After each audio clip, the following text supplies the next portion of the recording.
রমজানের পরে আপনারা জানেন শাওয়ালে কয়টা রোজা রাখা সুন্নত? কয়টা? 6টা। একসঙ্গেও রাখা যায়, ভেঙে ভেঙেও রাখা যায়, চাইলে এক কামে আবার 2 কামও করা যায়। কেমনে? ধরেন শাওয়ালে আপনি যদি সোমবার আর বৃহস্পতিবার দেখে দেখে রোজা রাখেন, শাওয়ালের রোজাও হয়ে গেল, আবার আপনার সাপ্তাহিক রোজাও হয়ে গেল। আবার চাইলে আপনি 13, 14, 15 এই তারিখগুলোতে যদি রাখেন, শাওয়ালের রোজাও হয়ে গেল, মাসিক রোজাও হয়ে গেল। বুদ্ধিমান যারা, তারা এক কামে অনেক সময় 3 কাম, 4 কাম, 10 কামের সওয়াব কামায় নেয়, আলহামদুলিল্লাহ। বছরে রমজান রাখেন, বাকি 11 মাস নেন। 11 মাস নিলে প্রতি মাসে যদি 3 দিন করে রোজা রাখেন, 30 দিনের সওয়াব পাচ্ছেন। তাহলে 11 মাসে যদি আপনি প্রতি মাসে 3 দিন করে রাখেন, তাহলে কয় দিন হচ্ছে? 33 দিন। কিন্তু 33 দিন রোজা রেখে সওয়াব পাচ্ছেন কয় দিনের? 330 দিন। নাকি ভুল বলছি আমি? 33 দিন রোজা রেখে সওয়াব কয় দিনের? 330 দিন। এবার আসেন রমজানে, রমাদানুল মুবারকে আপনারা কি করেন? রোজা সবগুলো রাখেন তো নাকি? নাকি আবার শুরুতে, শেষে আর 27-এ রেখেই হক আদায় করেন? সব যদি রাখেন, তাহলে রমাদানে 30টা যদি রাখেন, তাহলে প্রতিটায় 10 করে ধরেন, তাহলে 30 দিন রোজা রাখলেন রমজানে। এক রমজান হয়ে গেল সমান সমান 300 দিন। তো এখন রমজানে রাখলেন 30 দিন, সওয়াব পেলেন 300 দিনের। শাওয়ালে আরো রাখলেন 6 দিন, তাহলে এখন 300 প্লাস আরো 60 মিলান, কত হলো? 360। আর আগে আছে কত? 330। মোট হলো কত? 690। তাহলে একটা বছরে কি 690টা দিন আছে? কি আপনাদের ধারণা আছে নাকি? তো খালি যদি এই রোজাগুলা কন্টিনিউ করতে পারেন, কিচ্ছু লাগবে না। রমজানে 30টা, শাওয়াল এক্সট্রা 6টা, আর প্রতি মাসের মাসিক রোজা 3টা, এক বছরেই আপনার রোজা হয়ে যাচ্ছে 690টা। এখন হায়াত মনে করেন বেশি না, 60 বছর পেলেন, আল্লাহর সামনে দাঁড়ালেন। 60 বছরের মধ্যে বালেগ হয়েছেন ধরেন 13 বছরে বা 15 বছরেই ধরলাম, তাহলে 15 এখান থেকে মাইনাস 60 থেকে বাকি থাকলো 45। এখন কিয়ামতের দিন যখন দাঁড়াবেন, আপনি হয়তো ভাবছেন আমি 45 বছরের রোজা রেখেছি, এটা দেখতে পাবো। আমি বলবো না রে ভাই, আপনার বয়স 60 বছর, কিন্তু যখন দাঁড়াবেন তখন হয়তো দেখবেন 100 বছর প্লাস রোজা রাখার সওয়াব আপনার আমলনামায় অ্যাড হয়ে গেছে। একটু বুদ্ধি না থাকলে কি আর এই যুগে চলে? দেখেন আমাদের হায়াত কত কম, 60 থেকে 70-এর মাঝামাঝি। নবী বলে গেছেন এটা, তার উম্মতের হায়াত 60 থেকে 70-এর মাঝামাঝি। এখন হায়াত কম বলে পিছিয়ে থাকবো নাকি আমরা? আরে বুদ্ধিমান যারা পিছিয়ে থাকে না, এক লাইলাতুল কদরেই এমন ছক্কা মারে, যেই ছক্কা মারতে আগের লোকের 1000 রাত লেগে যেত। তাহলে দ্বীনের লাইনে বুদ্ধির পরিচয় দেবেন না, নাকি খালি রাজনীতিতেই বুদ্ধি, খালি মিডিয়াতেই বুদ্ধি, খালি ফেসবুকেই সব বুদ্ধি? না, বুদ্ধির পরিচয় দিতে হবে ইবাদতে। ওয়াসারিউ, দ্রুত ধাবিত হবে, ধাবিত হতে হবে ইলা মাগফিরাতিম মির রাব্বিকুম ওয়া জান্নাহ, রবের ক্ষমার দিকে আর রবের জান্নাতের দিকে। তো বলছিলাম যে যদি ইমামরা রুকুতে দেখেন, কোনো তাড়াহুড়া করবেন না, তাড়াহুড়ার কোনো কারণই নাই, ধীরে স্থিরে আসবেন। যদি রুকু পেয়ে যান তাও খুশি, যদি রুকু না পান আপনার লস হয় নাই, লাভ হয়েছে আরো বেশি। অনেকে আছে কিপটামি করে ইবাদতে, ধরেন ইমাম রুকুতে আছে, নামাজে শরীক হয়েছে, এখন সে ইচ্ছা করেই হাত বাঁধে না, যে হাত এখন আমি যদি এখন তাকবীরে তাহরিমা বলি, আমার ইমামের সঙ্গে সেজদায় যেতে হবে, আয় আল্লাহ এত কষ্ট করব আমি, এখান থেকে সেজদায় যাব, দরকার কি? আগে দেখি ইমাম ওইটা খাড়ায় নাকি, খাড়াইলে আমি খাড়ানো অবস্থায় পেয়ে গেলাম, কষ্ট করে সেজদা দেওয়া লাগবে না আমার। অথচ এই ফরজ নামাজ একটা সেজদা যদি দিতে পারেন এই জামাতে, এরকম একটা সেজদা গোটা আসমান জমিনের চাইতে বেশি উত্তম হবে। তো ইবাদতের লাইনে কিপটামি করবেন। 2 নম্বর ভুলটা কোথায় দেখেন, যখন ইমাম রুকুতে আপনি এসে নামাজ শুরু করছেন, আমরা সাধারণত কি করি?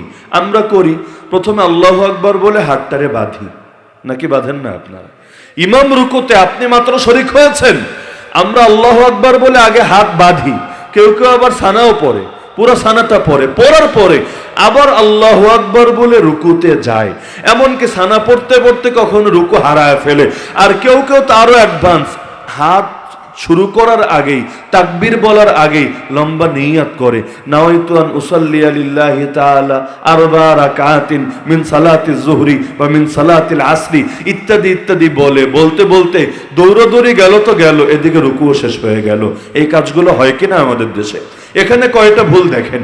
এক নম্বরে এই যে নাওয়াইতো নাওয়াইতো বলে যে নিয়াতগুলো আমরা করি, কোরআন হাদিসে এগুলোর ন্যূনতম কোনো ভিত্তি নাই। খুব ভালো করে মনে রাখবেন, নিয়াত মানে হলো অন্তরের ইচ্ছা। নিয়াত মানে কি? নিয়াত মানে কি? অন্তরের ইচ্ছা। এর সঙ্গে মুখের আলাদা কোনো সম্পর্ক নাই। কেউ যদি বলেন না মনে তো ইচ্ছা থাকবে, মুখে বললে সওয়াব বেশি হবে, আরে সওয়াব বেশি হবে আপনি বুঝলেন, নবী বুঝলো না। সওয়াব বেশি হবে আপনি বুঝলেন, আবু বকর, ওমর, ওসমান, আলী বুঝলো না।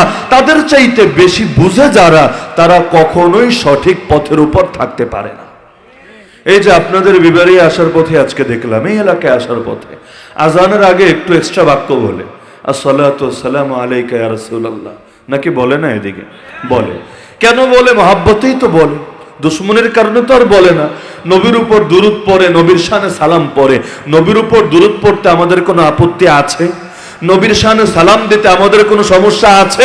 কোনোটাই নাই। তাহলে এই যে বাক্যগুলো এরা বলে, এগুলো নিয়ে আমাদের হুজুররা আপত্তি কেন করে? পার্থক্য একটা জায়গায়, আরে আজান তো বেলালও দিয়েছে, আজান তো নবীর সাহাবীরাও দিয়েছে, আজান তো ১৫০০ বছর ধরে উম্মার হকপন্থীরা দিয়ে যাচ্ছে। তাহলে সাহাবীরা কখনো তো আজানের আগে এক্সট্রা বাক্যগুলো বলে নাই, তাবেঈরা জিন্দেগিতে বলে নাই, তাবেঈরা জিন্দেগিতে বলে নাই, আইম্মায়ে মুস্তাহিদিন জিন্দেগিতে বলে নাই। না বলেও তারা শ্রেষ্ঠত্বের সার্টিফিকেট পেলেন। তাহলে তোমরা বলে কি বুঝাতে চাচ্ছ? আবু বকরের চাইতেও পাক্কা বুজুর্গ হয়ে গেছে। আবার নবীর নাম নিলে হাতে একটা ফু মেরে চোখে হাত বুলায়, নাকি এমন নাই? হ্যাঁ, বলবে মহাব্বতে করি, আমি আমার চোখে হাত বুলাই, আপনার সমস্যা কোথায়? কোথাও সমস্যা নাই। কিন্তু এই যে একটা নিয়ম বানিয়ে ফেললেন, দলিল কোথায়? বলবেন না এটা উত্তম। আরে উত্তম বাংলা শব্দ রাখেন, আরবি বলেন, পরিভাষা বলেন। কি বলবেন? মুস্তাহাব। কেন মুস্তাহাব বলতে দলিল লাগে না? কি বলবেন? নফল। নফল বলতে দলিল লাগে না? কি বলবেন? সুন্নাত। সুন্নাত বলতে দলিল লাগে না? ইসলাম যদি পরিপূর্ণ হয়, তাহলে ইসলামের আলোকে যেটার দলিল প্রমাণ করতে পারবেন না, সেটা তো মুসলমান কখনোই মানতে পারে না। আবেগ আবেগের জায়গায়, দলিল দলিলের জায়গায়। আমাদেরকে বলা হয়েছে কোরআন এবং সুন্নাহ অনুসরণ করার জন্য, কারো ব্যক্তিগত আবেগ দেখে লাফালাফি করার জন্য না। তো এখন নাওয়াইতু আন উসাল্লিয়া এগুলো যারা বলেন, খুব ভালো করে মনে রাখবেন, একটা এক্সট্রা সওয়াবও আপনি পাবেন না। বরঞ্চ এগুলো বলতে হয়, বললে সুন্নত হয়, মুস্তাহাব হয়, এরকম ধ্যান ধারণা নিয়ে যদি কেউ বলেন, এই কাজটা তখন বেদাতে পরিণত হয়ে যায়। তাহলে নিয়ত করবেন কিভাবে? আচ্ছা, মসজিদে আসলেন, মসজিদে কি নামাজ পড়তে এসেছিলেন না ভাত খেতে এসেছিলেন? আচ্ছা, জোহরের সময় কি জোহর পড়তে এসেছিলেন না এশা পড়তে এসেছিলেন? এই যে মনের ইচ্ছা, এইটার নামে নিয়ত। এটার নামে কি? নিয়ত। তাহলে নিয়ত লাগে নামাজে, নিয়ত লাগে রোজায়। এর মানেটা কি? এর মানে হইল অন্তরে যে ইচ্ছা থাকে, এটাই নিয়ত। বলবেন ইচ্ছা ছাড়া আবার কাজ হয় নাকি? হয় তো। যেমন রাস্তা দিয়ে হেঁটে যাচ্ছি, পা পিছলা খেয়ে পুকুরে আমি পড়ে গেলাম, উজু করার কোনো নিয়ত নাই, গোসল করার কোনো নিয়ত নাই, কিন্তু চুবানি খেয়ে মোটামুটি সারা গা আমার ভিজে গেল, উঠে আমি দাঁড়ালাম, কোনো প্রকার নিয়ত নাই, তাও আমার উজু হবে। কেন জানেন? উজুর মধ্যে নিয়ত ফরজ না, উজুর জন্য নিয়ত করা আবশ্যক কোনো বিধান না, তাই হবে। কিন্তু রোজার ক্ষেত্রে বলেন, নামাজের ক্ষেত্রে বলেন, নিয়ত ছাড়া এগুলো হবে না। তায়াম্মুমের ক্ষেত্রে নিয়ত ছাড়া হবে না। এখন একজন মানুষ সারাদিন এমনি না খাওয়া, বিকাল 5টার সময় সে বলল সারাদিন যেহেতু না খাওয়া, একটু পর ইফতার করে ফেলি, রোজা আমার হয়ে গেল। না, তোমার রোজা হবে না। কারণ রোজার জন্য নির্ধারিত সময় নিয়ত করা শর্ত, অন্তরে ইচ্ছা থাকা শর্ত। তুমি পাও নাই, তাই খাও নাই, কিন্তু এর সঙ্গে রোজার আলাদা কোনো সম্পর্ক নাই। তাহলে এই কালচার বাদ দিতে হবে। আমি অবাক হই, ঈদের নামাজে, জানাজার নামাজে অনেক সময় আমাদের মতো পোশাক পরে অনেক মানুষ আরবিতে নিয়াত শিখায়, আবার আরবি যারা পারে না এদেরকে বাংলা মুখস্থ করায়। আমি নিয়াত করিলাম কেবলামুখী হয়ে ইমামের সঙ্গে অতিরিক্ত 6 তাকবীরের সাথে ওয়াজিব ঈদের নামাজ আমি আদায় করছি। কেন?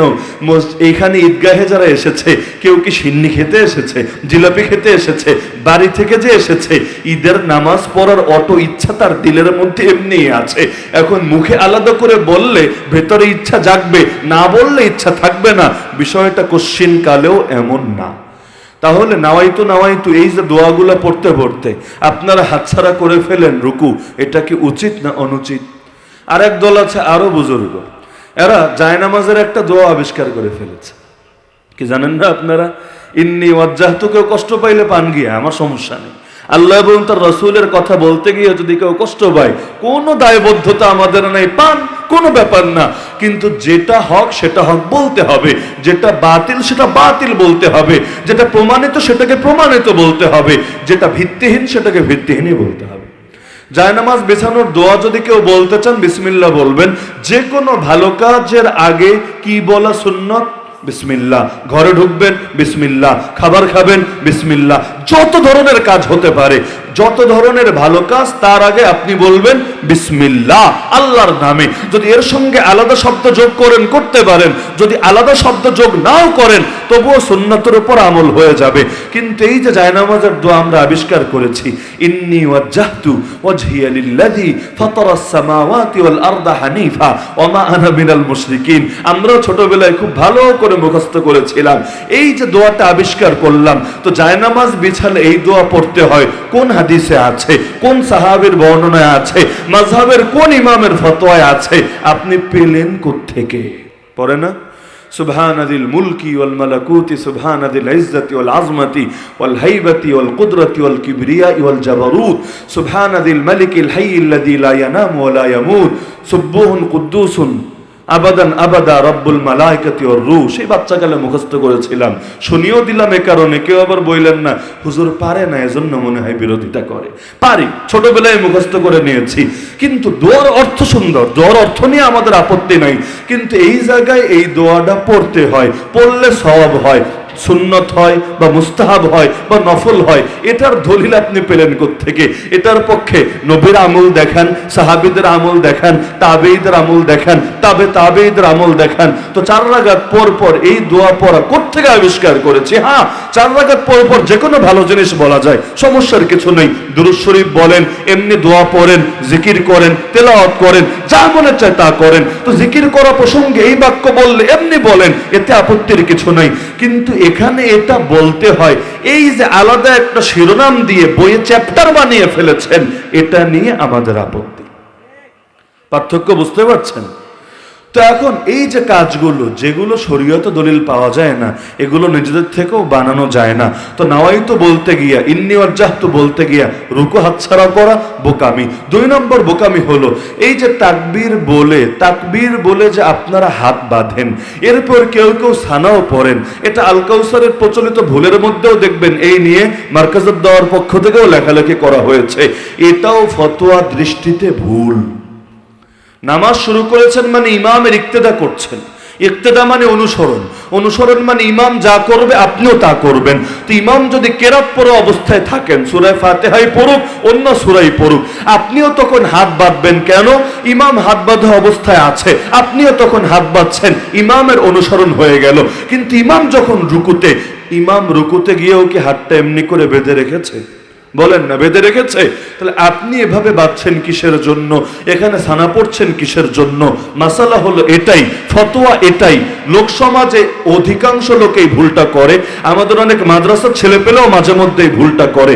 রুকুতে ইমামরে পেয়েছেন, তাকবীর 2টা বলবেন, এটা মনে রাখবেন। তাকবীর একটা বললে আবার হবে না। প্রথম তাকবীর হবে নামাজ শুরু করার তাকবীর, দ্বিতীয় তাকবীর বলবেন রুকুর তাকবীর। এক তাকবীর যদি বলেন, তাহলে এটা কিসের হিসাব করব? এটা কি তাকবীরে তাহরিমা বললেন নাকি রুকুর তাকবীর বললেন? ব্যস্ত একটা লাগবে। তাকবীর বলতে হবে কয়টা? বলে না কয়টা? 2টা। কিন্তু মাঝখানে হাত বাঁধবেন না। তাহলে কি করবেন? একবার আল্লাহু আকবার বললেন, হাত ছেড়ে দেন, হাত বাঁধেন না। ইমাম তো হাত বাঁধে নাই, আপনি কিসের ভিত্তিতে বাঁধছেন? যদি বলেন না বাঁধতে হয়, এটাই মাসালা, প্রমাণ দেন। ইমাম আবু হানিফার লেখা থেকে দেন, আবু ইউসুফ থেকে দেন, মুহাম্মদ থেকে দেন, মাযহাবের ফতোয়ার কিতাব থেকে দেন। নাই প্রমাণ, কিন্তু চলছে, সকলে মিলে এভাবেই করছে, প্রমাণ নাই, হাত ছেড়ে দিবেন। এরপর আবার তাকবীর বলেন রুকুতের জন্য, আল্লাহু আকবার বলে রুকুতে চলে যান। তাকবীর 2টা হবে, কিন্তু মাঝখানে হাত বাঁধা লাগবে না। মনে থাকবে এটা? হ্যাঁ, বলবেন তাহলে এই 2-4টা ভুলই তো আছে সমাজে, আর তো নাই কিছু। আরে পদে পদে ভুল, পদে পদে ভুল। আমাদের আবেগ যত বেশি, জ্ঞান যদি তার অর্ধেকও থাকতো, সমাজে এত শিরিক বেদাত, এত ভুল ভ্রান্তি ছড়াতো না। কিন্তু আবেগ যেই পরিমাণ বেশি, জ্ঞান তার ধারে কাছেও আমাদের নাই। জানি কথা সহি, কিন্তু যতটুকু সঠিক জানি এর চাইতে 1000 গুণ বেশি ভুল জানি। আর কোনটা সঠিক কোনটা ভুল এগুলো আলাদা করার কোনো আগ্রহ আমাদের মধ্যে নাই। ছেলে হলে আপনারা ছেলের নামের আগে মোহাম্মদ লেখেন না? অনেকে লেখেন তো। হ্যাঁ বুঝলাম নবীর মহব্বতেই লেখেন, ঠিক আছে, এই প্রসঙ্গ রাখেন যে ছেলের নাম ধরেন আপনার ছেলের নাম আব্দুর রহমান, নাম লিখলেন মোহাম্মদ আব্দুর রহমান নবীর মহব্বতে। কিন্তু মেয়ে হলে আমাদের দেশে কি করে আমরা দেখেছি, নাম রাখে মুসাম্মাত। ধরেন সুমাইয়া তার নাম, আগে লিখবে মোসাম্মাদ সুমাইয়া, মোসাম্মাদ কুলসুম, মোসাম্মাদ জরিনা, মোসাম্মাদ সখিনা। একটা মোসাম্মাদ শব্দ লেখে কিনা? বলে না লেখে কিনা? যদি জিজ্ঞেস করেন মুসাম্মাদ মানে কি ভাই, মুসাম্মাদ পেলে কোথায় তুমি, বলবে না ওই মোহাম্মদ মানে যা, মুসাম্মাদ মানে ওটা। ছেলে হলে রাখতে হয় মোহাম্মদ, মেয়ে হলে রাখতে হয় মুসাম্মাদ। নাউযুবিল্লাহ মিন যালিক। মোহাম্মদ অর্থ কি আর মুসাম্মাদ অর্থ কি? মোহাম্মদ মানে যিনি চির প্রশংসিত, যিনি কুল কায়নাতের কাছে প্রশংসিত, তাকে বলা হয় মুহাম্মদ। আরবিতে বলে মান ইসতামাআত ফীহিল খিসালুল মাহমুদাতু কুল্লুহা, প্রশংসাযোগ্য সকল গুণাবলী যার মধ্যে একত্রিত থাকে তাকে বলা হয় মুহাম্মদ। আর মুসাম্মাত অর্থ কি জানেন? মুসাম্মাত মানে প্রশংসিতও না, মুসাম্মাত মানে নিন্দিতও না। মুসাম্মাত মানে হলো এমন মেয়ে যার নাম রাখা হয়েছে। বলবেন কি হইলো এটা? নাম রাখা হয় না এরকম মাইয়া আবার বাংলাদেশ কেন, উগান্ডার মধ্যে আছে নাকি একটা?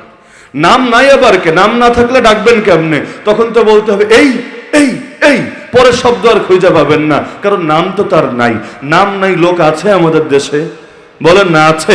তাহলে মুসাম্মাত মানে হইল নাম রাখা হয়েছে। আরে তোমার কে জিজ্ঞাসা নাম রাখা হয়েছে নাকি হয় নাই? পরের শব্দ বললেই তো লোকে বুঝবে। এই যে জরিনা কইলা, সখিনা কইলা, কুলসুম কইলা, রুকাইয়া কইলা, এইটাই তো নাম। তাহলে আলাদা করে মুসাম্মাদ বলতে হবে, এটা পেলা কোথায় তুমি? তাহলে মুহাম্মাদের স্ত্রীবাচক শব্দ যে আমরা মুসাম্মাদ বানিয়েছি, সর্বপ্রথম যে বানিয়েছে তারে পেলে তাকে একটা নোবেল দেওয়া দরকার ছিল। এমন একটা শব্দ আবিষ্কার করেছে যেটা এই অর্থে কোনো ডিকশনারিতেও ব্যবহৃত হয় নাই। আরব দেশের কোনো লোক এই অর্থে এটার জীবনে শোনে নাই, কোন আলেম কোন হুজুরও জিন্দেগিতে এই কথা বলে নাই, কিন্তু বানিয়ে ফেলেছে। মুহাম্মদ হলো ছেলে, মুসাম্মাদ হলো মেয়ে। মুহাম্মদ মানিজা, মুসাম্মাদ মানেও নাকি তা। বড় হাস্যকর একটা ব্যাপার। একইভাবে দেখেন এখন আমাদের দেশে খতনা করায় না নাকি করায় না? খতনার নামটা দিছে কি বাঙালি? মুসলমানি। কোন জায়গায় যে কি নাম দেয় রে ভাই! দর্জির নাম দিছে খলিফা, অথচ খলিফা বলা হতো ইমামুল মুসলিমিন, আমিরুল মুমিনিনকে। ইসলামী রাষ্ট্রের সবচাইতে বড় গুরুত্বপূর্ণ আর সম্মানিত পদের নাম খলিফা, কিন্তু এখন বানিয়ে দিয়েছে দর্জিরে খলিফা। নিয়ম হলো এক দেশে এক খলিফা থাকে। এখন এক বাংলাদেশ কেন, এক আশুগঞ্জেই কত ডজন খলিফা আছে আল্লাহ ভালো জানে। তো মুসলমানি নাম দিছে কারে? যে সন্তান হয়েছে, ছেলে হয়েছে, নির্দিষ্ট বয়স হওয়ার পর তারা খতনা করিয়ে দিয়েছে, নাম দিয়েছে মুসলমানি। বলবেন নাম দিলে তো হলোই, সমস্যা এখানে কি আবার খুঁজে পেলেন? দেখেন মুসলমানি বলা হয় তো সেই কাম রে যেই কাম করে লোকে মুসলমান হতে পারে। মুসলমানের গুণ, মুসলমানের বৈশিষ্ট্য, মুসলমান হতে যা লাগে সেটাকেই তো বলবে মুসলমানি। তো এখন যদি বলেন যে খতনার অপর নাম মুসলমানি, বুঝছেন? খতনা করালেন 5 বছরে, খতনা করালেন 8 বছরে, তো মুসলমানি করিয়েছেন মানে সে মুসলমান হয়েছে। এতদিন কি ছিল? হিন্দু, খ্রিস্টান, বৌদ্ধ, নাস্তিক, কাফের। যদি বলেন না এতদিনে মুসলমানই ছিল, নতুন করে এই কামটার নাম মুসলমানি কেমনে হলো? তাহলে এই দেশের বেডি মানুষ যারা আছে, মহিলা, এদেরকে খতনা করান নাকি আপনারা? করান তো। খতনা যে করালেন না, এরা তো মুসলমান একজনও হইতে পারে নাই নাকি? এখন বলবেন মুসলমানি, এটার নাম দিলে কি অনেক বড় জটিলতা? আমি বলবো হ্যাঁ অনেক বড় জটিলতা। এখন দেখেন নামাজ পড়ে না তাও দাবি করে মুসলমান, রোজা রাখে না তাও দাবি করে খাঁটি মুসলমান, আল্লাহ নবীর আদর্শ মানে না তাও দাবি করে খাঁটি মুসলমান, আকীদা বিশ্বাসটা পর্যন্ত সহি না তাও দাবি করে মুসলমান। যদি জিজ্ঞেস করেন কেমনে হলা মুসলমান, তোমার তো কিছুই নাই, বলবে আমি মুসলমানই করা মুসলমান। তো এখন মুসলমানই হয়ে গেছে মুসলমান চেনার প্রতীক। তো এখন আসল মুসলমানই যেটা, আসল ইসলামী আদর্শ যেটা, সেটা লোকে ভুলেই গেছে। কারো আকীদা বিশ্বাসে যদি ভেজাল থাকে, আরে তার খতনা একবার না 1000 বারও যদি করেন, যদিও করা সম্ভব না, তো 1000 বারও যদি করেন, তবুও সে জিন্দেগিতে খাঁটি মুসলমান হতে পারবে না। কোরআনে আল্লাহ বলেছেন তোমাদের মধ্যে একটা দল যাতে অন্তত এমন থাকে ইয়াদউনা ইলাল খায়র, যারা মানুষকে কল্যাণের দাওয়াত দিবে, মানুষকে ঈমানের দাওয়াত দিবে, আমলের দাওয়াত দিবে, উত্তম আখলাকের দাওয়াত দিবে, আখিরাত গড়ার দাওয়াত দিবে। ওয়ায়ামুরুনা বিল মারুফ, মানুষকে সৎ কাজের আদেশ করবে। ওয়ায়ানহাউনা আনিল মুনকার, এবং অসৎ কাজ থেকে নিষেধ করবে। ওয়াউলাইকা হুমুল মুফলিহুন, এরাই সফল হবে। শুধু এরা সফল হবে, অন্যরা ব্যর্থ হবে এমন না, বরং ওয়াযাক্কির ফাইন্না যিকরা তানফাউল মুমিনিন। আল্লাহ বললেন নবী আপনি স্মরণ করিয়ে দেন, স্মরণ করিয়ে দিলে মুমিনের বড় উপকারে আসে। আমাদের অনেকেরই বড় একটা সমস্যা জানায় না, বড় একটা সমস্যা মানায়। জানতে অনেকে অনেক কিছুই জানি। এই যে এতক্ষণ পর্যন্ত হযরত সুদ নিয়ে আলোচনা করছিলেন, সুদ যে খারাপ জিনিস এটা বাংলাদেশের কয়জন মুসলমান জানে না আমাকে বলেন। যারা সুদ খায় তারাও জানে, যারা সুদ খাওয়ায় তারাও জানে, যারা এগুলো নির্বাহীভাবে পরিচালনা করে তারাও জানে। জানে সকলে। সমস্যা জানার মধ্যে না, সমস্যা মানার মধ্যে। মানার মধ্যে ঝামেলা কেন? কারণ বড় কারণ হলো দিল তৈরি হয় নাই, হিম্মত এখনো কামেল হয় নাই, মজবুত হয় নাই, যার কারণে জানার পর্যায়ে রয়ে গেছে। না দিলের ইয়াকিনে পরিণত হচ্ছে, না অঙ্গ প্রত্যঙ্গের দ্বারা সেটা প্রকাশিত হচ্ছে। এমন জানা তো কাফেররাও জানতো। আল্লাযীনা আতাইনাহুমুল কিতাব ইয়ারিফুনাহু কামা ইয়ারিফুনা আবনাআহুম। আল্লাহ বলেন অতীতে আমি যাদেরকে কিতাব দিয়েছিলাম, হোক সেই কিতাবের নাম তাওরাত, হোক সেই কিতাবের নাম জাবুর, হোক সেই কিতাবের নাম ইনজিল, আরে মুহাম্মদ সাল্লাল্লাহু আলাইহি ওয়াসাল্লাম যখন আসলো তাকে দেখে তারা ঠিক সেভাবেই চিনতে পারলো যেভাবে নিজেদের পুত্র সন্তানদেরকে চিনত। আল্লাহ কন্যা সন্তান বলেন নাই, পুত্র সন্তান। কারণ কন্যা নিয়ে ওদের অনেকের অ্যালার্জি ছিল, কিন্তু পুত্র সন্তান নিয়ে ওদের অ্যালার্জি ছিল এমন কোনো প্রমাণ ইতিহাসে পাওয়া যায় না। তাহলে পুত্রকে চিনত যেভাবে, নবীকেও দেখার পরে চিনেছিল ঠিক সেভাবে। সমস্যা চেনাই হয় নাই, সমস্যা জানাই হয় নাই, সমস্যা হয়েছে মানার মধ্যে। এক একজন এক এক কারণে মানতে পারে নাই। কেউ ইগোর কারণে, কেউ বংশীয় জাতীয়তাবাদের কারণে, কেউ নিজস্ব স্বার্থের কারণে, কেউ ক্ষমতার দ্বন্দ্বের কারণে। আবু জাহাল আবু লাহাবরা মানতে পারে নাই ক্ষমতা হাতছাড়া হয়ে যাবে বলে। কারণ এতদিন নিজেদের যেভাবে মনে চেয়েছে সেভাবে সমাজ চালিয়েছে, রাষ্ট্র চালিয়েছে। কিন্তু যদি নবীকে এবার মেনেই নাই, তাহলে আর এই স্বাধীনতা তারা ভোগ করতে পারবে না। নবী যেটা বলবেন সেটাই চূড়ান্ত, নবী যেটা আদেশ করবেন সেটাই অবধারিত। আল্লাহ এবং তার রাসূল ফয়সালা দেওয়ার পরে আবু জাহাল কেন আর 14 গোষ্ঠীরও সেই ব্যাপারে ভিন্ন মত পোষণের কোনো অধিকার থাকবে না। তা এখন স্বার্থের কারণে মানতে পারে নাই। আবু তালেব তার এই নেতৃত্বের স্বার্থটাও তার কাছে মূল বিষয় ছিল না, কিন্তু লজ্জা, লোকে কি বলবে। সারা জীবন থাকলাম বাপদাদার ধর্মের উপরে, মরার আগে যদি ধর্ম পাল্টাই লোকে কি বলবে। মানুষ বলবে দেখেছো বুড়া বয়সে এসে বিধর্মী হয়ে গেছে, দেখেছো বুড়া মানুষ হয়ে বাচ্চা কাচ্চার কথায়, পোলাপানের কথায় নিজের সারা জীবনের আদর্শই পরিবর্তন করে ফেলেছে। তো মরার আগেও বলেছে আমি লজ্জাকে প্রাধান্য দিলাম জাহান্নামের আগুনের উপরে। অর্থাৎ লজ্জা, আমাকে লজ্জা থেকে নিজেকে বাঁচাতে হবে। এতে যদি জাহান্নামের আগুনে পোড়া লাগে, পড়তে আমি রাজি আছি। নাউযুবিল্লাহি মিন যালিক। ইহুদিদের সবচাইতে বড় সমস্যা ছিল, তারা আশা করেছিল আখেরি পয়গম্বর তাদের বংশ থেকেই আসবে। কিন্তু যখন দেখলো না তার বংশ থেকে আসে নাই, এসেছে অন্য বংশ থেকে, যদিও গোড়ায় গিয়ে মিলে গেছে আবার একই জায়গাতে। তাদেরও জাতির পিতা ইব্রাহিম আলাইহিস সালাম, আমার নবী যেই বংশ থেকে আসলেন তারও পূর্বপুরুষ, তারও পিতা ইব্রাহিম আলাইহিস সালাম। কিন্তু ইব্রাহিম নবীর দুইজন পুত্র, একজনের নাম ইসমাইল আর একজনের নাম ইসহাক। আমার নবী আসলেন ইসমাইল আলাইহিস সালামের বংশ থেকে, আর বনি ইসরাইলরা ছিল ইসহাক আলাইহিস সালামের বংশধর। এখন শুধু এই বংশে না এসে ওই বংশে কেন আসবে?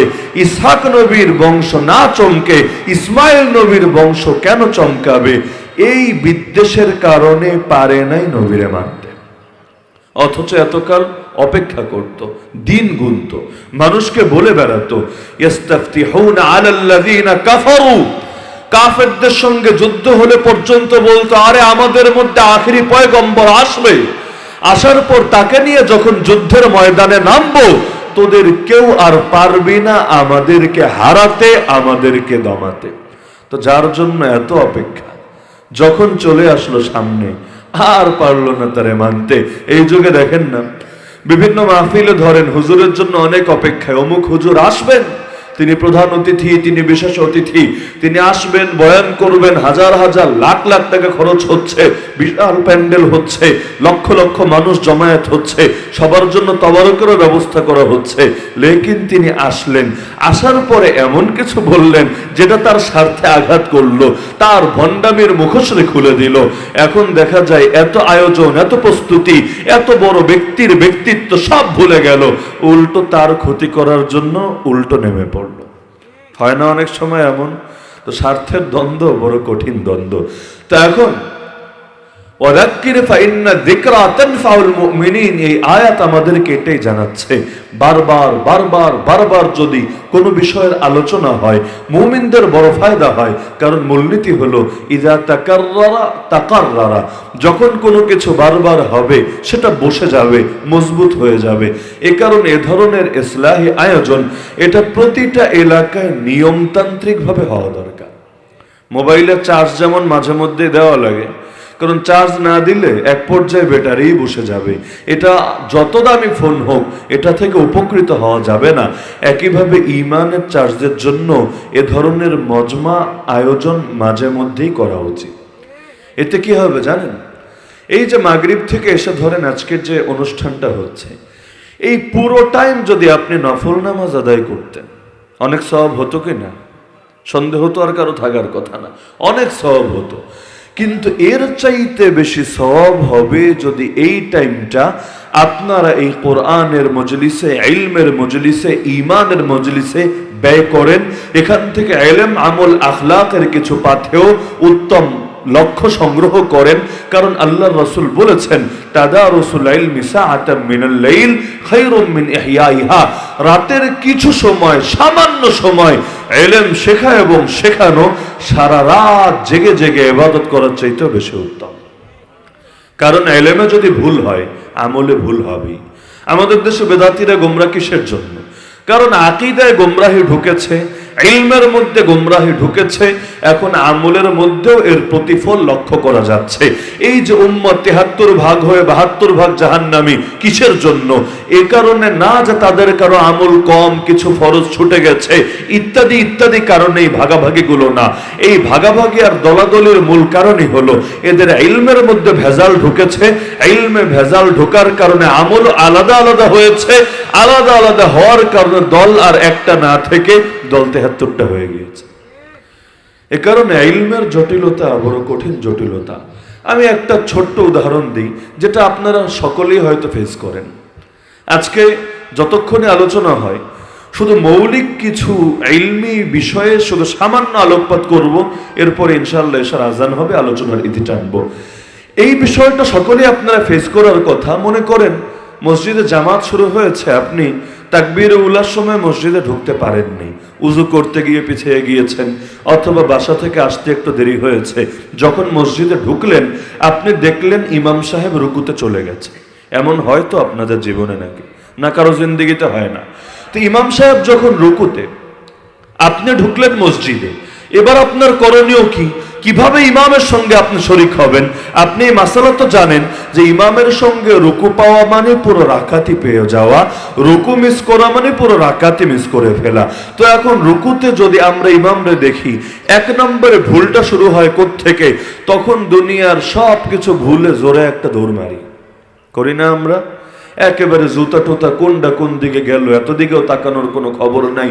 আবার যদি দূর থেকে একেবারে ধরেন সেই রোড, মসজিদের রোড শুরু হওয়ার আগেই মেন রোড থেকে টের পাচ্ছে যে সূরা শেষ হয়, ইমাম রুকুতে যাবে, জোরে দৌড় লাগায় না মানুষ?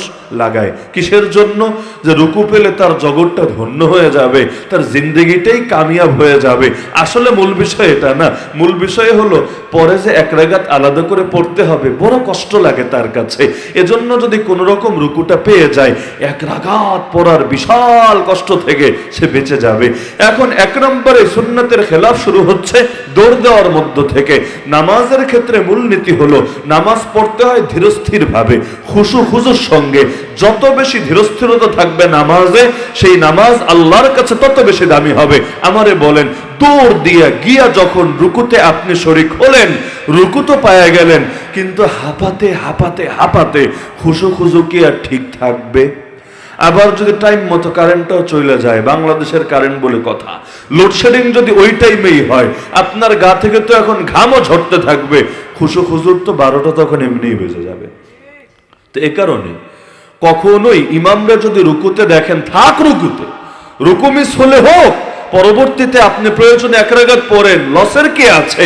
আর এই এক রাকাতে দাঁড়িয়ে এক একটা আয়াত যখন তেলাওয়াত করবেন, এই এক আয়াত নামাজ দাঁড়িয়ে তেলাওয়াত করা আপনার বাইরের হাজার ইবাদতের চাইতে বেশি উত্তম হবে।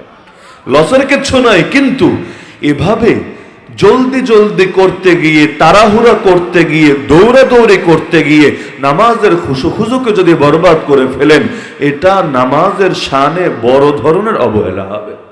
সাহাবী আব্দুল্লাহ বিন ওমর রাদিয়াল্লাহু আনহুমা, নাম হয়তো সকলেই শুনেছেন। আল্লাহর নবীর এক একটা সুন্নত খুঁজে খুঁজে যিনি আমল করতেন।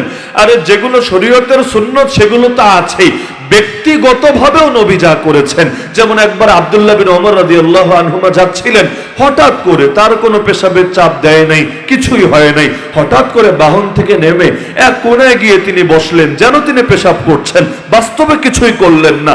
আবার সেখান থেকে উঠে এসে বাহনে চললেন। শাগরেদরা লক্ষ্য করলো, সবাই অবাক, হুজুর আপনি তো পেশাবও করেন নাই, পেশাবের কোনো চাপও হয়তো অনুভব করেন নাই, তাহলে অযথাই আপনি বাহন থেকে নেমে সেখানে গিয়ে এই ভঙ্গিতে বসলেন কেন? আবার সেখান থেকে উঠে এসে বাহনে চড়লেন কেন? কারণটা কি? তিনি জবাব দিলেন, আরে আমার পেশাবের চাপ দেয় নাই, কথা সহি, কিন্তু একদিন নবীর সঙ্গে এই পথ ধরে আমি যাচ্ছিলাম, এই জায়গায় যখন পৌঁছেছিলাম, আমার নবী তখন ওই জায়গায় গিয়ে ইস্তেঞ্জা করেছিলেন। আর আল্লাহর রাসূল যেই কাজটা করেছে, আমি আব্দুল্লাহ বিন ওমর সেই কাজটা না করে দিলে তৃপ্তি পাই কিভাবে? এ কারণে আমি ছুটে গেলাম আল্লাহর নবীর এই স্মরণটা জিন্দা করে আমার দিলটাকে একটু শান্ত করার জন্য। আর একদিন যাচ্ছিলেন বাহনে চড়ে, কোনো ডাল নাই, গাছ নাই, কিছু নাই, হঠাৎ করে মাথা দিলেন ঝুঁকিয়ে। মনে করেন স্বাভাবিক গতিতে আপনি যাচ্ছেন বাহনে চড়ে, কোনো কারণ ছাড়াই যদি মাথাটারে বুক পেট সহ নিচে ঝুঁকায় দেন, সবাই অবাক হবে না? কোনো রশি টানানো নাই, কোনো গাছ নাই, ডাল নাই, তো হঠাৎ এমন কেন করলেন? তিনি জবাব দিলেন, আজ এখানে গাছ নাই, ডাল নাই, কথা তো ঠিক, কিন্তু নবীর সঙ্গে যখন যাচ্ছিলাম, এখানে একটা গাছ ছিল, গাছের একটা ডাল ঝুলে ছিল, আল্লাহ নবীর মাথায় লাগার আশঙ্কা ছিল বলে নবী তখন মাথাটাকে নত করে দিয়েছিলেন। নবীর অনুসরণে এই কাজটা আমি করলাম। কি পরিমাণ নবীর মহাব্বত ছিল, আর নবীর এক একটা সুন্নত খুঁজে খুঁজে আমল করত। আমাদের মতো 2 নম্বরই মহাব্বত না। যেমন আল্লাহ নবী সপ্তাহে রোজা রাখতেন কয়দিন? কি জানেন না এলাকার কেউ?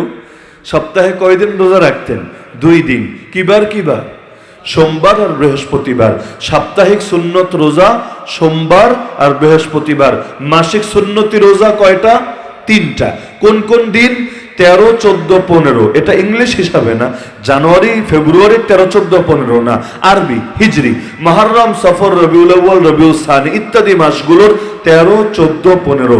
মাসিক রোজা কয়টা? বলেন না কয়টা? সাপ্তাহিক রোজা কয়টা? 2টা। মাসিক 3টা রোজা রাখলে কি হয় জানেন? জাস্ট 3 দিনের সওয়াব না, 30 দিন রোজা রাখার সওয়াব পাওয়া যায়। বলবেন 3 রেখে আবার 30 কিভাবে হয়? আরে আমার আল্লাহ এক আমলে সর্বনিম্ন 10 গুণ সওয়াব দেন। মান জাআ বিল হাসানাহ ফালাহু আশরু আমসালিহা। কোরআনের আয়াত দ্বারা প্রমাণিত নেক আমল কেউ যদি একটা করে, আল্লাহ সওয়াব দেন 10 গুণ বাড়িয়ে। আর গুনাহ যদি একটা করে, আল্লাহ 10 গুণ না, 5 গুণ না, 2 গুণ না, যেই গুনাহ করেছে ঠিক সেটার গুনাহই দেন, মোটেও বাড়িয়ে দেন না। তো নেক আমলের বেলায় আল্লাহ বাড়ান বলেই ডেইলি ফরজ নামাজ পড়ি কয় ওয়াক্ত? নাকি আপনারা 3 ওয়াক্ত পড়েন? আবার অনেক বাঙালি আছে 3 ওয়াক্ত পড়ে, ফজরের তো খবরই নাই। কয় ওয়াক্ত পড়েন? 5 ওয়াক্ত। 5 ওয়াক্ত পড়ে সওয়াব কি 5 ওয়াক্তের পান? না রে ভাই, নামাজ পড়ি 5 ওয়াক্ত, সওয়াব পাই 50 ওয়াক্তের। তো যখন আল্লাহর সামনে রিপোর্ট হাজির করা হবে তখন তো এটাই লেখা থাকবে, বান্দা এই মুহূর্তেও আমলরত অবস্থায় আছে। তা আল্লাহ কতটা খুশি হবে এই বান্দার উপরে। আমরা ছাত্র জামানায় এটা বড় ভয় পেতাম। ধরেন আমরা খুব মনোযোগ দিয়ে পড়ছি আধা ঘন্টা 1 ঘন্টা পড়তে পড়তে এক পর্যায়ে ক্লান্তি তো একটু আসেই। তো মনে করেন ক্লান্তির কারণে একটু আড়মোড়া ভাঙলাম বা পকেট থেকে বের করে লুকায় লুকায় একটু ক্ষুধা লাগছে, একটা বিস্কুটে কামড় দিলাম। দেখা গেল হঠাৎ এই টাইমে আইসেই হুজুর সামনে উপস্থিত। এমন কষ্ট লাগতো দিলে, হুজুর এতক্ষণ এত পড়া পড়লাম, আপনি আসলেন না, একটু দেখলেন না। এতক্ষণ দেখলে তো দোয়া দিতেন, আমাকে প্রশংসা করতেন, আমাকে বাহবা দিতেন। আসলেন যখন এমন একটা টাইমে আসতে হইল, 2 ঘন্টা শ্রম আমার ভাও গেল, খালি কামড়টা দিলাম, এখনই আপনারা আসতে হবে। আমার একবার হয়েছে এই ঝামেলা।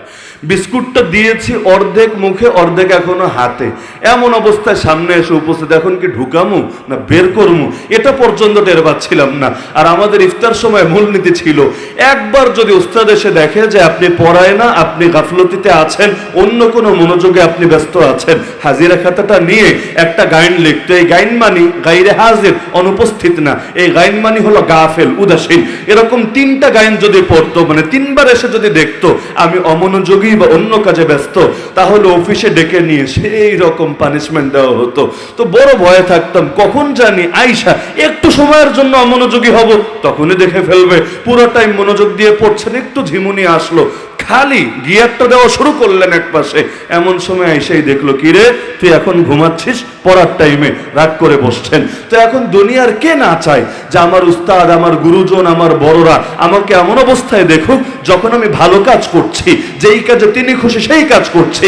তো বান্দাও তো এটা চাইবে, আমার আমল রবের সামনে তখনই হাজির করা হোক যখন আমি রবরে খুশি করার জন্য আমল চালায় যাচ্ছি। তা সোমবার আর বৃহস্পতিবার রোজা রাখা এজন্য সুন্নাত। এখন কেউ কেউ ব্যাখ্যা করে সোমবার নাকি নবী জন্মদিন পালন করতেন, তাই তিনি রোজা রাখতেন। কিন্তু এই ব্যাকরণরা বোঝে না, সোমবার যদি মানিও তর্কের খাতিরে যে জন্মদিন পালন করতে গিয়ে রোজা রাখতেন, বৃহস্পতিবার কি পালন করতেন? একজন মানুষের জন্ম তো আর 2 দিন হয় না, 1 দিনই হয়। তো নবী তো সপ্তাহে 2 দিন রাখতেন। তো সোমবার যদি হ্যাপি বার্থডে হয়, তাহলে বৃহস্পতিবার কি হবে? এদিনও তো নবী রোজা রাখতেন। তার মানে এই ব্যাখ্যা ভণ্ডামি ছাড়া কিচ্ছু না। তো বৃহস্পতিবার দরকার ছিল রোজা রাখা, কিন্তু আমাদের দেশের একদল লোক নবীকে ভালোবাসার দাবি করে, নবীর আশেক এবং নবীর সুন্নাতের অনুসারী দাবি করে, কিন্তু গত বৃহস্পতিবার সারাদিন রোজা না রেখে জিলাপি খেতে খেতে জিলাপির দোকানে খালি করে ফেলেছে। কে খায় নাই গত বৃহস্পতিবার 12 রবিউল আউয়াল? তাহলে আমাকে বলেন, নবীর মহাব্বতের দাবি কি ছিল? যেদিন নবী রোজা রাখেন সেদিন রোজা রাখা, নাকি সেদিন খেয়ে খেয়ে সব মিষ্টি আর জিলাপির দোকান খালি করে ফেলা? তো এগুলোর দ্বারা কি বুঝে আসে? আমাদের আবেগ বেশি, জ্ঞান কম। হ্যাঁ জানি, বহুত কিছুই জানি, তবে যতটুকু ভুল জানি তার তুলনায় সঠিকটা কম জানি। আকীদা বিশ্বাসের লাইনে যদি এরকম অজ্ঞতা ঢুকে যায়, এরকম ফিতনা ঢুকে যায়, না জানি আমার আকীদা কিয়ামতের দিন আমার জাহান্নামে যাওয়ার কারণ হয়ে দাঁড়ায়। এই যে 73 দল হবে, 72 দল জাহান্নামী, 1 দল জান্নাতি, এগুলো তো আমলের কারণে না, আকীদার কারণে। আকীদার গোমরাহির চাইতে বড় কোনো গোমরাহি হয় না। তো এখন নিজেকে শুদ্ধ বানাবেন কিভাবে, পরিশুদ্ধ করবেন কিভাবে, ইসলামের উপর মেহনত শুরু করবেন কিভাবে? সর্বপ্রথম শুরু করতে হবে ইলম দিয়ে। কি দিয়ে? কি দিয়ে? মাদ্রাসায় পড়া ফরজ না, মৌলানা সাহেব হওয়া ফরজ না, কিন্তু তলাবুল ইলমি ফারিদাতুন আলা কুল্লি মুসলিম। যতটুকু জ্ঞান না থাকলে আকীদা শুদ্ধ করা যায় না, যতটুকু জ্ঞান না থাকলে ফরজকে ফরজ জানা যায় না, ওয়াজিবকে ওয়াজিব জানা যায় না, হারাম এবং নাজায়েজ থেকে নিজেকে বাঁচানো যায় না, শরীয়তের আলোকে আমল করা যায় না, ততটুকু জ্ঞান অর্জন করা প্রত্যেক মুসলমান, সে মাদ্রাসার হোক, জেনারেল ব্যাকগ্রাউন্ডের হোক, শিক্ষিত হোক, অশিক্ষিত হোক, খেতে খাওয়া মানুষ হোক অথবা চাকরিজীবী হোক, ব্যবসায়ী হোক অথবা ড্রাইভার হোক, প্রত্যেকের জন্য ফরজে আইন। তো এখন নিজেকে জিজ্ঞেস করেন সকলে, ফরজে আইন পরিমাণ জ্ঞান কি আমার অর্জন হয়েছে? যদি হয় আলহামদুলিল্লাহ, এবার যা জেনেছেন তার আলোকে আমল শুরু করে দেন। যদি না হয় এখনই সময় নিজের মধ্যে ফরজে আইন জ্ঞান অর্জন করার জন্য সর্বাত্মক চেষ্টা চালিয়ে যান। বলবেন হুজুর আপনাদের মাদ্রাসায় তো আমাদের জন্য ব্যবস্থা রাখেন নাই যে আমরা গিয়ে 40 দিন 80 দিন 120 দিন দিয়ে আমরা ফরজে আইন ইলমটা এই কোর্সটা সম্পন্ন করে আসব, এই ব্যবস্থা তো নাই। আমি বলবো ভাই রে ভাই, এখন যদি এমন হয় এলাকায় কোনো মসজিদ নাই তাই বলে নামাজকে ছেড়ে দিবা নাকি? যদি এমন হয় এই বছর কোথাও গরু খুঁজে পাওয়া যাচ্ছে না তাই বলে কোরবানি দেওয়া বাদ দিবা নাকি? ছাগল দিয়ে হোক অন্য কোনো পন্থায় হোক তুমি তো ইবাদত চালায় নিবা। তো এখন মাদ্রাসায় ব্যবস্থা থাক বা না থাক, আরে যদি থাকে তাহলে তোমার জন্য সহজ হলো, না থাকলে তোমার বসে থাকার সুযোগই বা কিভাবে বের হলো? এক জামানায় তো মাদ্রাসার ছাত্রদের জন্য এত সুব্যবস্থা ছিল না। এক হুজুরের কাছে গিয়ে এলাকায় পড়ে থেকে জ্ঞান শিখতে হতো।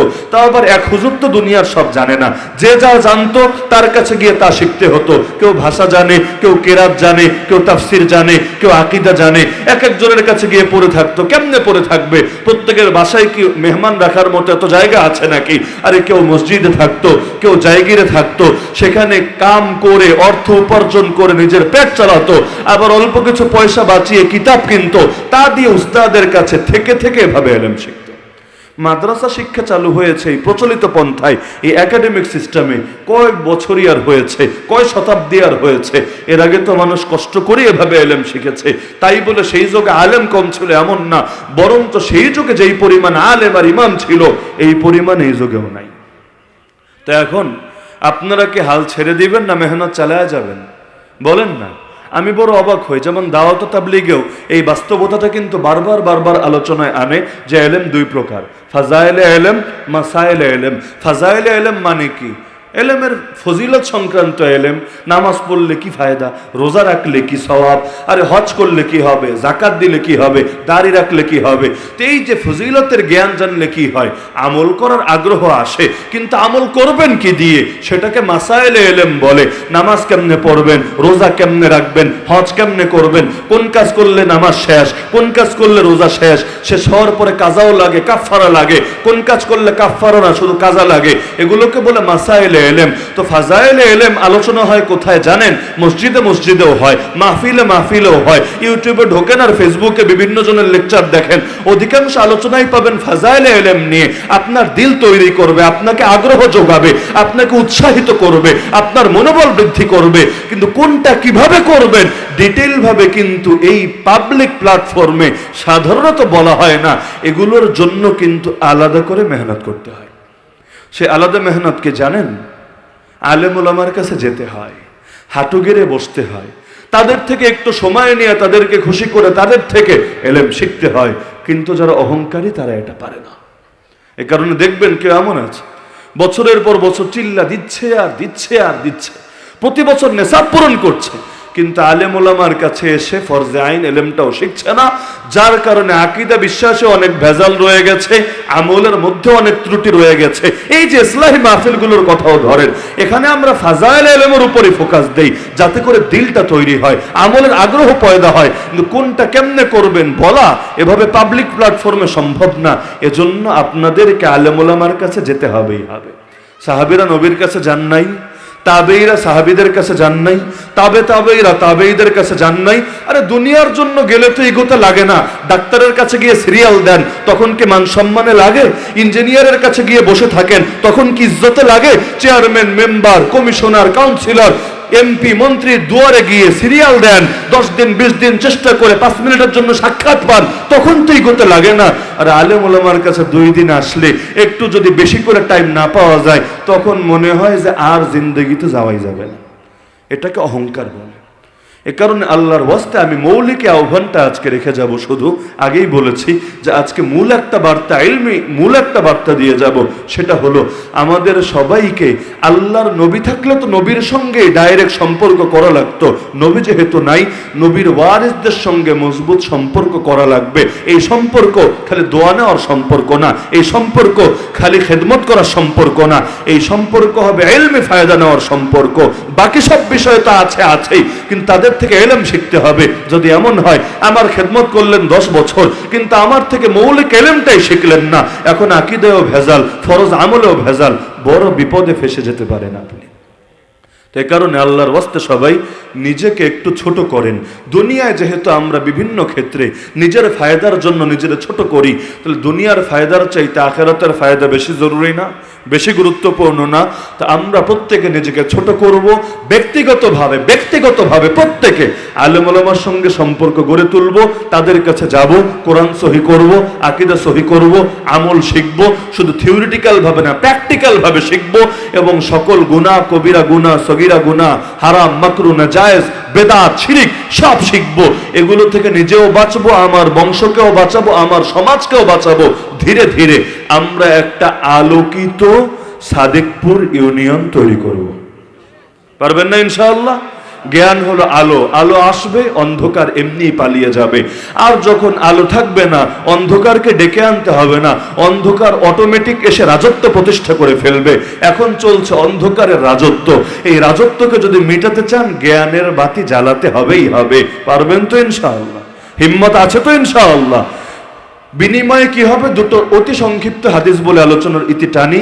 এলেম শেখার জন্য যদি ঘর থেকে বের হন, মসজিদেই যান, মাদ্রাসায় যান, হুজুরের কাছেই যান, ঘর থেকে যখন বের হবেন, প্রতিটা কদমের বিনিময়ে জান্নাতের পথকে আল্লাহ আপনার জন্য সহজ করে দিবেন। আপনাকে দেখে আসমানের ফেরেশতা ডানা বিছিয়ে দিবে আপনার সম্মানার্থে। আরে আপনার জন্য গর্তের পিঁপড়া থেকে সমুদ্রের মাছ পর্যন্ত দোয়া করতে থাকবে, ক্ষমা প্রার্থনা করতে থাকবে আল্লাহর কাছে। এমনকি ইলম শিখতে বের হয়ে যদি মরেও যান, আল্লাহ আপনাকে শহীদের সওয়াব দান করবে। তো এই সুযোগ কি আর হাতছাড়া করবেন? আর নবীর ওয়ারিস হতে পারবেন। নবীর ওয়ারিস কারা হয়? নবীর রেখে যাওয়া মিরাজ, যেটার নাম ইলম, এটা যে হাসিল করে সেই নবীর ওয়ারিস হয়। একটু কি দিল চায় না নবীর ওয়ারিস হতে? যারা নবীর ওয়ারিস হবে তারাই তো নবীর নৈকট্য পাবে, নবীর কাছাকাছি থাকতে পারবে। তা আসেন না, সুযোগ হাতছাড়া করার দরকার কি? যতদিন আল্লাহ জিন্দা রেখেছেন নবীর ওয়ারিস হওয়ার জন্য সর্বাত্মক চেষ্টা চালাই। পুরো সাদিকপুরে জ্ঞানের আলো জ্বালায় দেই, যাতে করে অন্ধকার এখান থেকে বিতাড়িত হতে বাধ্য হয়। পারবেন তো ইনশাআল্লাহ? তা আসেন এখন থেকে, আজকে থেকে হিম্মত করেন, এই মজলিস থেকে এই নিয়াত করে যান, আমরা এটার জন্য সর্বাত্মক চেষ্টা করবই করব। হুজুরদের কাছে আসেন, আমার ব্যক্তিগত বিশ্বাস সাদিকপুরের কোনো একজন হুজুর আপনাদের নিরাশ করবে না যে কেন আস, তোমার দেওয়ার মতো কিছু নাই, সময় নাই, আমি ব্যস্ত, আইসো না আর আমার কাছে। আমার বিশ্বাস কেউ বলবে না, বরং আপনারা সাদরে গ্রহণ করে নেবে যে ভাই আসো, আরো বেশি করে আসো, অমুক সময় আসো। একান্ত নিজেকেও বেশি ব্যস্ত হলেও আপনাকে ভিন্ন পথ খুলে দিবে, অমুকের কাছে যাও, অমুক তোমাকে অবশ্যই সময় দেবে ইনশাআল্লাহ। করবেন তো ইনশাআল্লাহ? নাকি আমার কথা এমনি উলুবনে মুক্ত ছড়ানো হবে? আমি আশা রাখি আগামীতে যদি কখনো দেখা হয় আমি জিজ্ঞেস করব কে কে করেছেন। আমি ব্যক্তিগতভাবে আশা রাখি প্রত্যেকের হাত আমি উঁচু দেখতে পাবো ইনশাআল্লাহ। আয় আল্লাহ আপনার এই বান্দাদেরকে আপনি কবুল করেন।